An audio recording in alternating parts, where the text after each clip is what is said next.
फोन्या उठून वयता आसतना आमगे हाडा पुलीस फिशरी पुलीस जाताले त्या टायमार फिशरी पुलीस आमकां सांगताले 5 किलोमीटर आत कायदो सारको जालो आनी आमच्या बोटीचे कालर येलो आलो ते देखून वायट करूंक लायले आनी आमकां ते म्हणटाले तेचे बराबर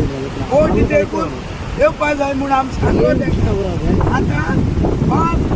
बेदम राग नासतना बोट गोंय भोंवता फिशींग करता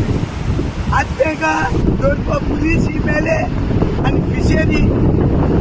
डायरेक्टर जावं फिशरी मॅडम आनी हो फिशरी मिनिस्टर खूंय गेले आमकां ते धमकी दिताले पुलिसान वचनाकाय बाय हें करूं नाका तें करूं नाका आनी आतां खूंय गेले तेगे हे सगळीं न्हू आमकां गरिबांक फोंडा घालपाचें हे मिनिस्टर हे BJP सरकार हो आमकां फोंडा घालपाचो